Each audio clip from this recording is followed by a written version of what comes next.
Welcome to this edition of the Podcast Studio. Interference is proudly presented by the Dramatic Writing and Sound Design departments at the Savannah College of Art and Design. Join us as we delve into the mystery of Interference's January 17th distress calls.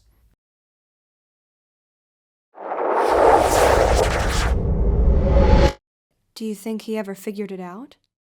Maybe, but that's the thing. We won't ever get to know because before the trial, the original killer or organization silenced him. Do you really think that...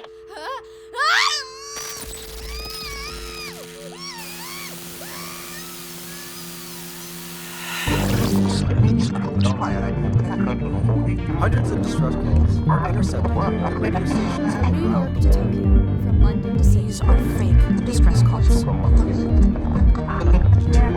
launched international investigation.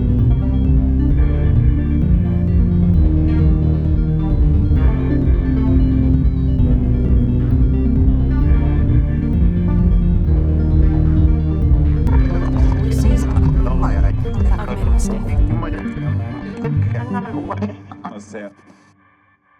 I have a message for whoever threatened me and Sage last week. How dare you? I will find you. I will expose you, and I will make sure you rot behind bars. That's my job, and I won't stop until you are nothing. So go ahead. Threaten me. All it does is make you easier to find. Last night, I received an email from an encrypted user. The subject line read, "The last case study." No greeting, no explanation, just a single sentence. This is what he did to me. Attached was an audio file.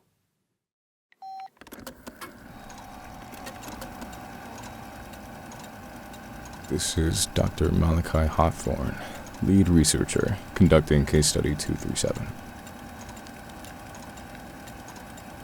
Is a 27-year-old female admitted for cognitive and neural testing under the Neural Adaptation and Memory Augmentation Protocol. Subject exhibits acute memory loss, resulting in reliance on written notes.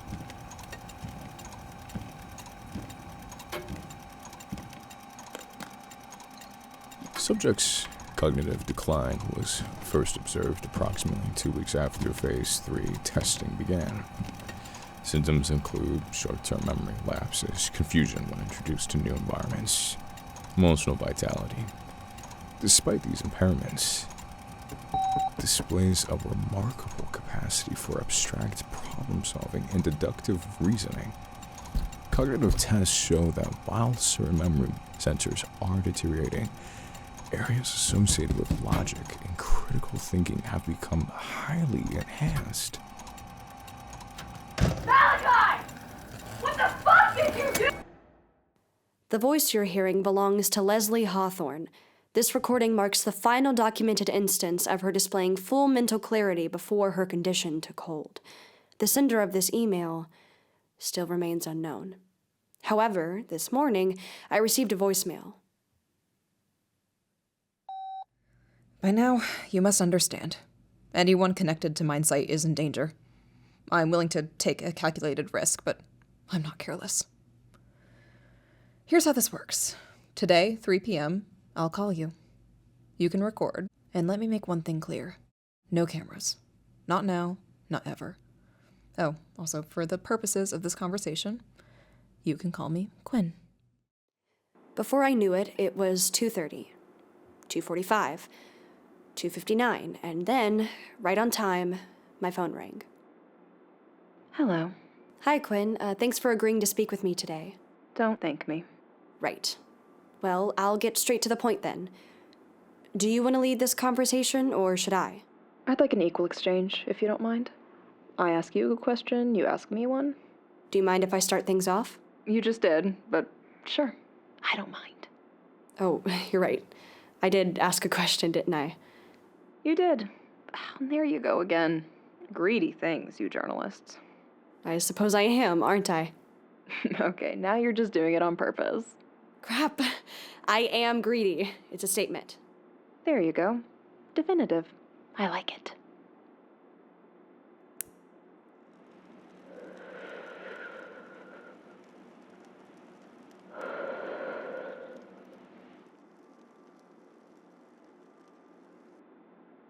I'll ask you a question, for the 3 you just asked me.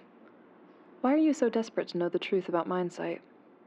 I'm not sure I ever put it into words before. Try. Because someone has to. Oh, come on. I know we don't know each other, but give me more than that. Okay? Okay. People forget. They move on. Entire lives get buried in the 24-hour news cycle. We refuse to work for anything these days. Everyone is emotionally complacent, waiting for someone else to answer to cries that we're all too indifferent to hear.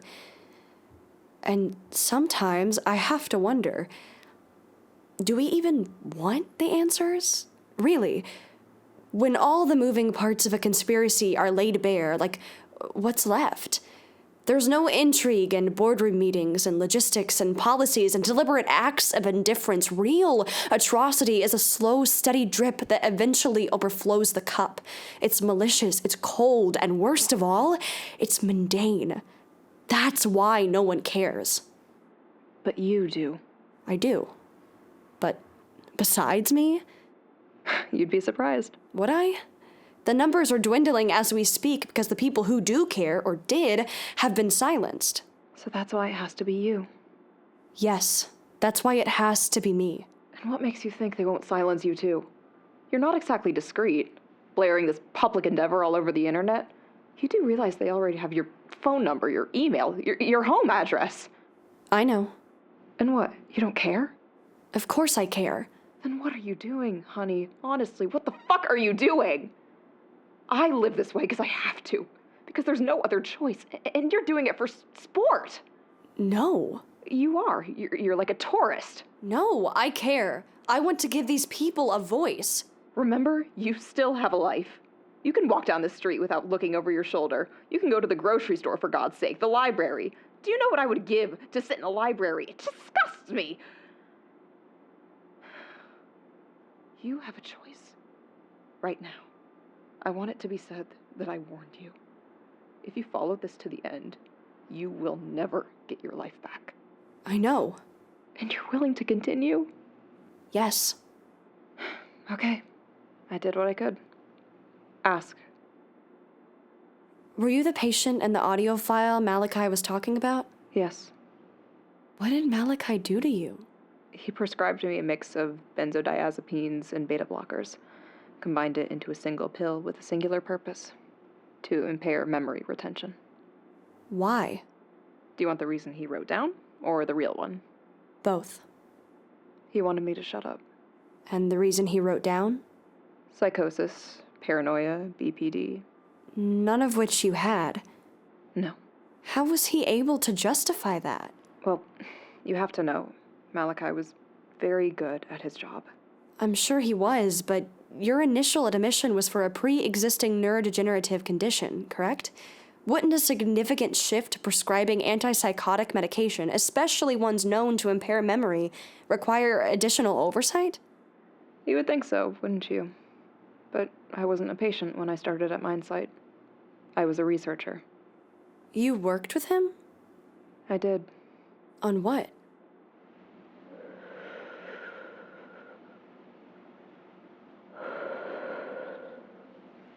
There's something you should know before we continue. I am a very bad person. Quinn, You have to separate yourself from the things you're about to hear. I don't know if... You have to. I'm not letting you stop me now. You will finish what you started. You will keep going no matter what I tell you. No matter what you think of me. Okay. I'm going to start from the beginning. I had just defended my dissertation when I met Malachi. I was working towards a position in computational neuroscience, splitting my time between postdoc research and TAing. One of my responsibilities was guest lecturing for an undergraduate course. And that's when I saw him, standing at the back of the room. Did you know who he was when you first saw him? Of course. Everyone in my field did. Malachi Hawthorne and his brilliant wife, right in the forefront of curing neurodegenerative disease. Why was he there? He'd come because of my dissertation. I'd written it on the ethics of computational modeling in neural editing. After class, he said it caught his attention. Something about the way I approached neural modification, balancing ethics and progress. He said it aligned with the work they were doing at MindSight, and he wanted me to be on his team. He framed it like an opportunity, a chance to study neurodegenerative diseases and develop real, tangible cures. And you believed him? I had no reason not to. And like I said, Malachi was very good at his job. He had this way of making you feel needed, valued. It felt like all the years I'd spent hunched over my data models had finally paid off. You mentioned he was interested in your dissertation. Was he recruiting you specifically for your work on neural editing? More or less, yes. Malachi believed that a significant portion of our brain capacity was occupied by primordial functions, remnants of evolutionary necessity that had little relevance in the modern world. His theory was that humanity's next step wouldn't come naturally, but through deliberate, self-directed evolution. The ability to choose, to edit, to redesign the architecture of our minds, to decide which parts of ourselves to preserve and which to discard. So that was his real study? Not neurodegenerative diseases, but self-directed evolution? Rewiring the brain? Well, it was both.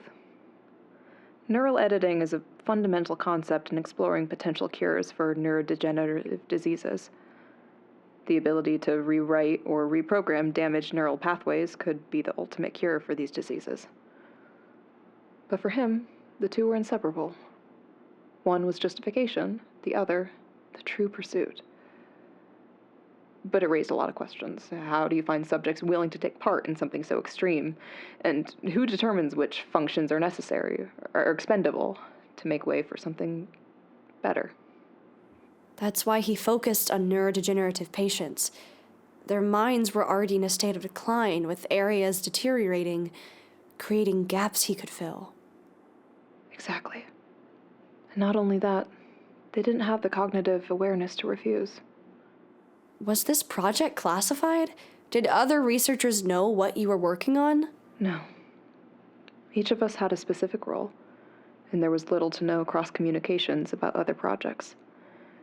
The work we were conducting was highly experimental and highly volatile. We were all bound by strict non-disclosure agreements, and discussing our respective projects with anyone outside of our immediate team was considered a breach on those terms. I had 2 lab technicians assisting me, but beyond that, it was just Malachi and I overseeing the entire project. And Leslie, his wife and co-chair, had no involvement overseeing the project? No. She'd managed her own research sector. Their approaches were fundamentally different, and to avoid conflicts, they kept their project separate. I'm sure they discussed their work to some extent, but it's hard to imagine he told her everything. You said that the patients you tested on didn't have the cognitive awareness to say no. Did you know this? That the experiments were being conducted without their consent? Of course I knew. You need to understand, our trials were only conducted on patients who were already gone. These were individuals who no longer spoke, no longer retained memories, no longer displayed emotional or cognitive awareness. Overlooking the clear lack of morality involved in this project, did it work? Were you able to grow new parts of the brain? Yes. Oh my God. I know how it sounds, but it was amazing. These people went from shells to having full conversations with us in days, and they were different. Different? How? Malachi was right. There were areas of the brain tied to primordial instincts, remnants from an earlier stage of evolution that serves no purpose in a modern world. When we began regenerating their neural architecture, stripping it down to the prioritized logic, spatial reasoning, neuroplasticity, they were extraordinary, efficient, focused, and capable of incredible cognitive feats. What kinds of cognitive feats did you have them doing? We had them solving 4D spatial rotation puzzles, active pattern recall simulations, predictive reasoning tests. On all of these, regardless of being given incomplete data, they performed with near-perfect accuracy. But it didn't stop there. What else did you find? Some of them began to develop intuitive capabilities. They weren't just fast and logical, they were highly attuned, perceptive. Some of them even had heightened senses. One subject could hear conversations happening throughout the entire facility, even whispers that should have been inaudible. So, what went wrong? It began with one of our female patients. She had shown remarkable intuitive abilities, far beyond the others, so naturally we spent a lot of time with her. Talking to her, testing her, observing her progress. But one day, she went to the bathroom, and she didn't come out for a long time. When we finally checked on her, we found she had attempted to take her own life. Thankfully, we got to her in time, but when asked about it, she said she was fine. Happy, even. She could clearly remember doing it, but she said she didn't have control of it. How on earth is that possible? I'm going to give you a bit of a neuroscience lecture to help you understand. In 1967, there was this study where researchers severed the corpus callosum in patients. That's the bridge between the left and the right hemispheres of the brain. They did it to treat severe epilepsy, but the results revealed something pretty fascinating. When the connection was severed, the two hemispheres started acting independently.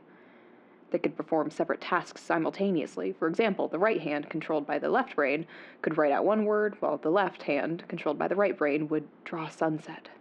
But here's the kicker. The left hemisphere is where speech function is typically located.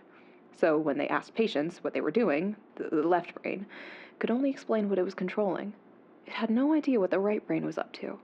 The person, in essence, became two minds in one body, with only one of them capable of speaking. Oh my God. That's awful. It is. When we connected our patients to the neural network, trying to understand what was happening inside their minds, we discovered that the brain itself had fractured. Two distinct consciousnesses. The primal part of their brain, the original mind, hadn't disappeared. It was trapped. A person, fully aware, locked inside of their own body, suffering as something else, something alien, overtook the speech centers and half the motor functions of their body. So, the original mind, the primordial brain, was trying to kill itself. Yes. And that girl, she was only the first. After that first week, it just started happening more and more frequently. And we just couldn't keep up with them all. There were 36 patients, and eventually, well... You lost one? Yes.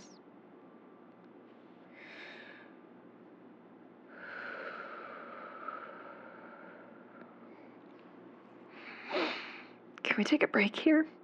I don't know if that's a good idea. Will you be able to continue? Maybe.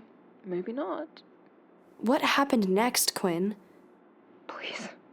Quinn, we can't just stop now. Give me a fucking minute, okay? Okay. You really want to know what happened to them? Yes, Oh, you need to be sure. You need to be really fucking sure. I'm sure. All right.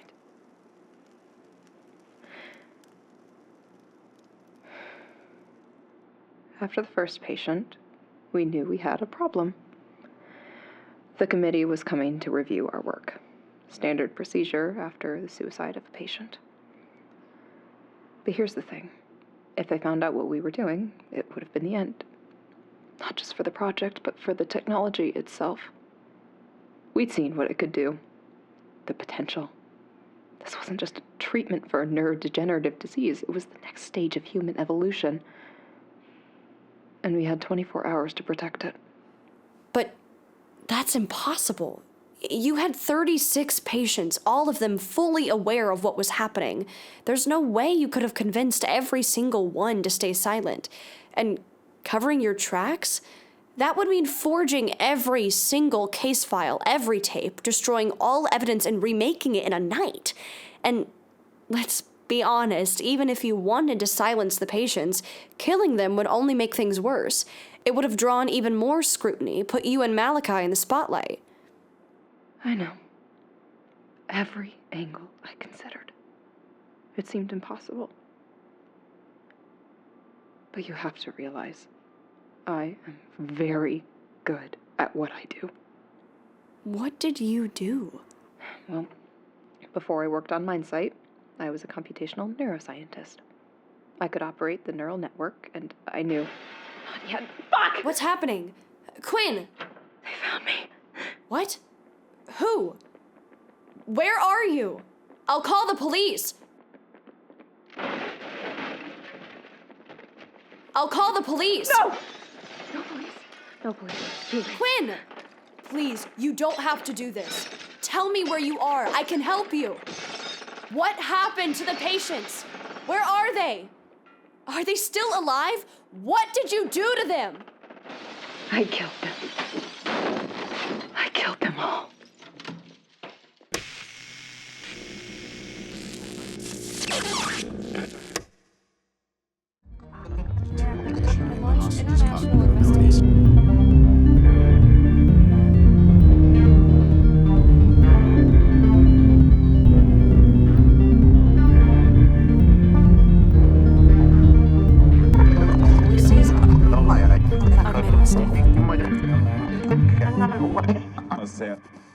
This episode was made possible by the dedication and hard work of the following team. Sound design, Hautze Shi. Written by Julia Wooten. Supervising producers, Sarah Wilhelm and Julia Wooten. Producers, Maddie Claypool and Julia Wooten. Lead sound supervisor, Tennille Boone. Sound supervisor, Bodie Blanchard. Archer McCracken, recording engineer. Bodie Blanchard, re-recording mixer, recording engineer. Hautze Shi, dialogue editor. Mixer, recording engineer. SFX editor. Story editor, Reese Landsman. Additional writers, Knox Silver and Maddie Sodeman. Intro and outro music by Julia Wooten and Archer McCracken. Featuring the voices of Spencer Weinstein as series announcer, Lizzie Sorrell as host, Remy Hall as Sage, Brady Marchak as distorted voice, and Hillary Knapp as Quinn.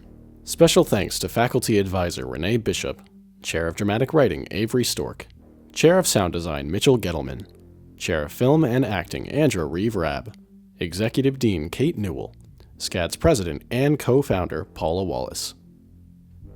Thank you for joining us, and until next time, stay critical, stay curious, and stay tuned.